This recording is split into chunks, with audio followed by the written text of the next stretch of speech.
Hey guys, welcome back to the channel.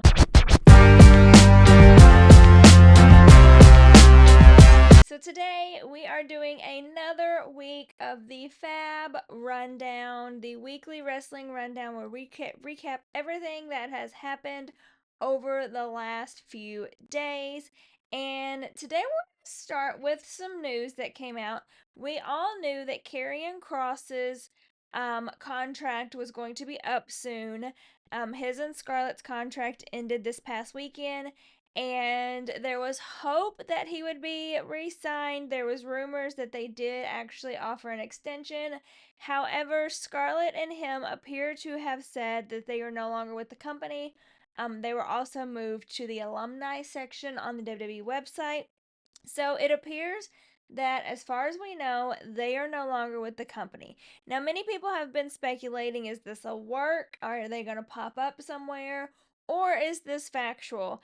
And honestly, I don't know. A lot of people ask me about this, especially on my live. A lot of people ask, do I think this is a work? Do I think that this is something that is actually going on? I don't know. I will be 100% honest with you guys. I really don't know.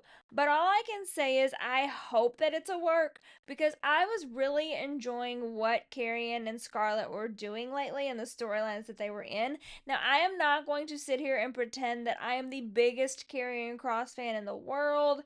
It is a shame. I'm not. Honestly, I didn't get into him until recently when he was doing all of this work with Sammy. Before that, I kind of was like just in the middle with him. I wasn't intrigued, but I also like didn't hate him or anything. So I'm not gonna act like I'm his biggest fan and that I know everything about him, because I don't. But I will say that the storylines and the work and the promos that he has cut recently has been honestly some of the best ones that we have seen.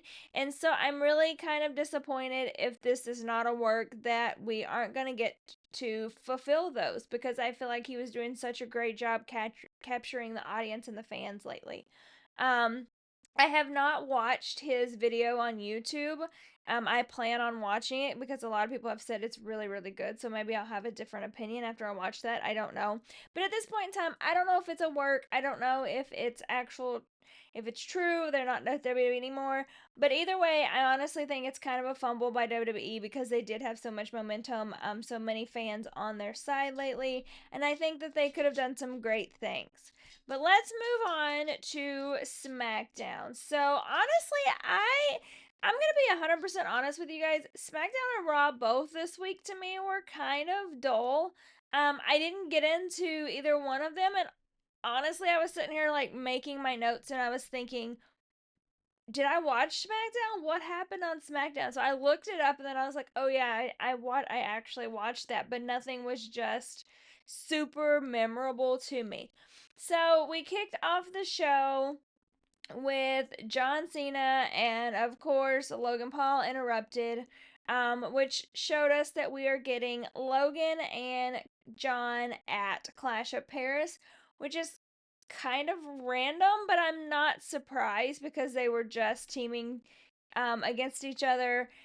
I personally thought we were going to get John and Drew, but it seems that we're getting Drew and Cody, which I am not disappointed in at all, because I think a Drew and Cody feud is going to be a great first title feud for Cody Rhodes. I like what Drew has done lately. I like the work that he has put in, and I like that he's like this menace that is just not giving a crap about what he's doing. And I think that's kind of fun. So I definitely like that that is the angle that they're going with. I expected it to be Logan and Cody. I don't know why. I just kind of felt like it would be that, because they seem to give Logan like the first stepping stool of a title like they did with Jay. But I am honestly glad that it is Drew and Cody. I think that will be a great matchup. And I honestly think John and Logan's going to be a great matchup too. I don't care if you like Logan or not. he does always make good matches, and he always does show up in the ring. So I think that will be a good match. I think it will be a good kind of like break in between like a great match with Cody, and then we know eventually this Brock feud's gonna pick up at some point in time. I think that's a good like break match. The only thing I will say is we don't have many dates left for John Cena. So I feel like I don't want to say wasting it with Logan. Kind of stinks, but I just like there's so many people I want John Cena to face before he goes, and we just don't have the time for all of them. So it feels like they're plugging in Logan because they know it's going to be a good match for Cena. But it's just there's so many other people that I would like John to face. So as much as I think the match is going to be good, I'm more upset that we don't have much more time with John Cena, and that there's so many options out there that he could face. Then we had Talia and JC versus the Motor City Machine Guns. So it appears that these two are going to be a tag team, which makes sense because I feel like Tunga and I just went blank. I feel like Tunga is going to kind of stay on the sidelines for right now, and I feel like JC and Talia, because we need to see him more. And I don't know if I'm pronouncing his name right because I feel like every single announcer says it different. So if I'm not, I apologize, but I honestly don't know how to say it because every announcer says it different. But it feels like they are the stronger tag team at the current moment. That's no shade to Tunga because I like Tunga. I just feel like right now they are the stronger two, and Tunga's kind of like the Paul Heyman of the group, which makes sense. And of course, we had Sammy and Solo, which this match was fun to me. I really enjoyed it. Sammy, I feel like it's a lot of unnecessary hate. I like Sammy a lot. I think he's a workhorse. I think he does good work. And so I was a fan of this match, and I was a fan of Sammy getting the win. I feel like this is going to definitely lead to a match with Solo at Clash of Paris, especially after the Monday Night Raw, which we will get into. But I kind of like that. It gives Solo a new opponent that he has history with. That he's not necessarily went against for the title, and it puts Sammy in the title card, which I think he should be. Then we had Charlotte and Chelsea, and I love anything that Chelsea Green does, you guys. She is one of my absolute favorites. I think she just truly enjoys doing her job, and that's what I love the most about her. But I will say, I honestly think Chelsea should be back in the title picture. I think she's super strong. I think her faction is super strong, and I really think she should be back in that title picture. As much as I love Julia, they just don't seem to be doing a lot with her, and that title was better suited on Chelsea. And then we're going to move on to Raw. So, Raw had a few more matches, a few more promos, but I still honestly wasn't super invested, especially with us being so close to Clash at Paris. I feel like there's needs to be more build. The whole episode pretty much revolved around Seth and Bronson and Braun and all of that chaos that's going on with them.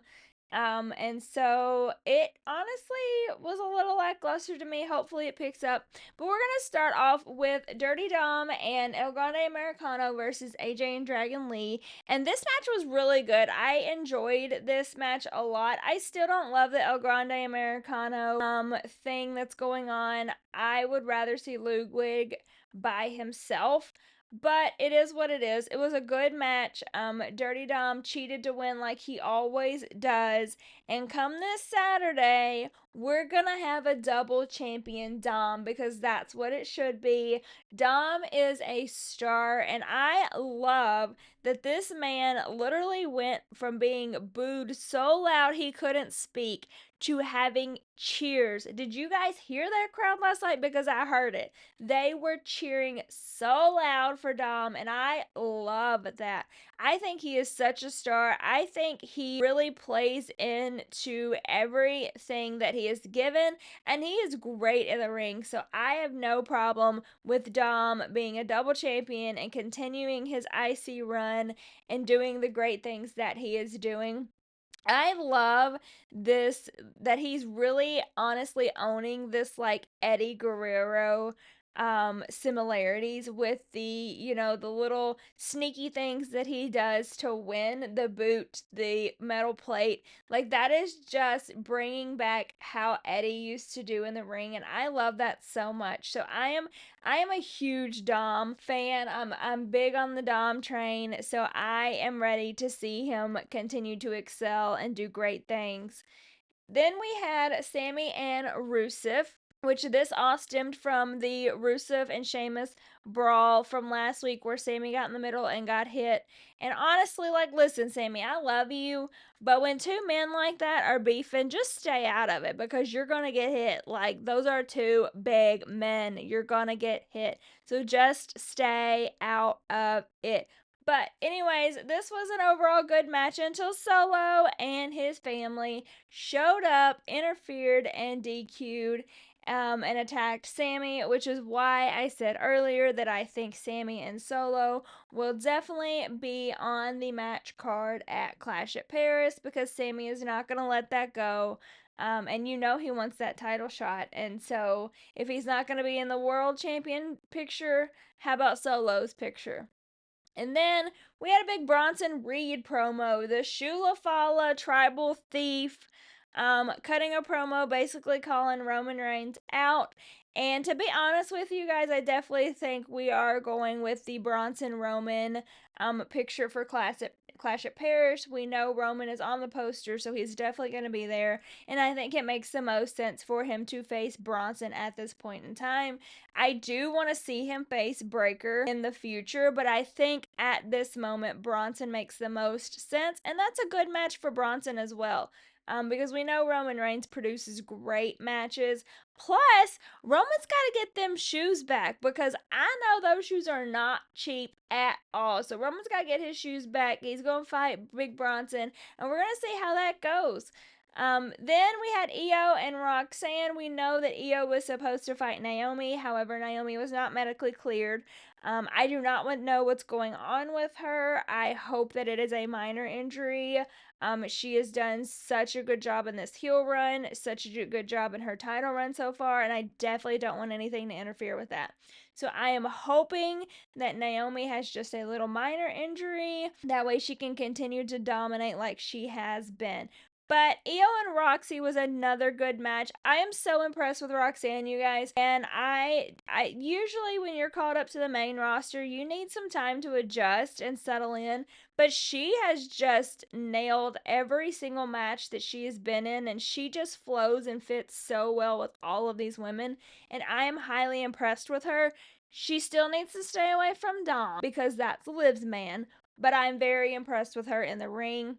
Roxanne ultimately got the pin because Kairi Sane and Asuka made Io lose, which I called before the match that there is a little bit of tension between Io and Asuka, and we saw that boil over after the match when Io confronted them about coming out there and Asuka shoved her. Io is very confused right now, and I definitely think we're going to get Io versus Asuka, which is going to be an amazing match. And I think Asuka's gonna be the heel, but one of my comments on my live was like, what if Io turns heel? And I think that would be very intriguing, honestly. I think it could work. But I definitely feel like the vibes are going towards Asuka right now. But either way, that match is going to be absolutely amazing. We got another Stephanie appearance and a Rhea appearance backstage. They weren't fighting, but we saw them.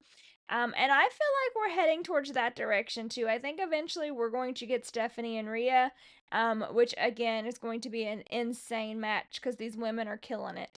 We had another women's match with Becky and Maxine, and honestly, I love seeing my girl Maxine in the ring. She basically got squashed by Becky, but I love seeing her in the ring. I think she's improved so much, and I honestly definitely think if she continues to work hard, she could be in that like mid title card picture. I think she has the personality, the charisma, and if she continues her in ring ability and improving, I'm all for it. I love her. And then we ended the show with Knight and Punk versus Bronson and Braun. And just as we thought Knight and Punk was going to win, Seth Rollins came in like he always does and caused chaos. And then the whole world caused chaos because Jey Uso showed up with a chair, Adam Pearce showed up yelling at everybody, and it was just a crazy scene. But basically, what Adam Pearce told Seth Rollins is he's sick of his shit, and at the Clash of Paris, he is going to fight Knight, Punk, and Jey Uso for that World Heavyweight Championship. And I am sat for this match. I think it's going to be such a good one. We know that Punk and Knight have a little bit of tension because Punk interfered in his match last week. We know that Jey, Punk, and Knight all want that title. Punk and Jey want that title back because they know what it's like to hold it, and Knight thinks he deserves that title. So, this match to me is going to be a great match at Clash at Paris, and I cannot wait for it.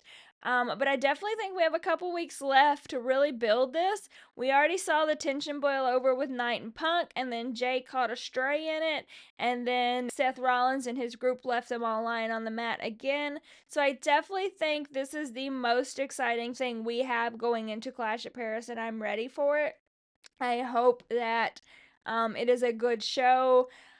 Honestly, I don't think Seth's dropping this title, which makes me kind of disappointed because not that I want Seth to drop the title, but with just a big match like this with all of these stars, you kind of want to have a little bit of hope that there might be some shenanigans going on, but I definitely don't think so. I think Seth pulls that out. But overall, with these four in the ring, it's definitely going to be an amazing match, and I cannot wait to see it. But I want to know, what did you guys think of Raw and SmackDown? Did you think it was lackluster like I did, or did you think it was really exciting? We all have our own different opinions, and some things we enjoy more than others. And I just honestly, this week was a little kind of let down. I was hoping there would be more of a build going on, and we're slowly getting there. I feel like I have to be patient because everything is a slow build now. But overall, we have some good storylines going into Clash of Paris. I'm excited to see what goes on these next few shows to really build that up. And I'm intrigued to see what we get this week on SmackDown. But as always, you guys, please subscribe to my channel, like, comment, follow me on all of my socials, and I will see you next time.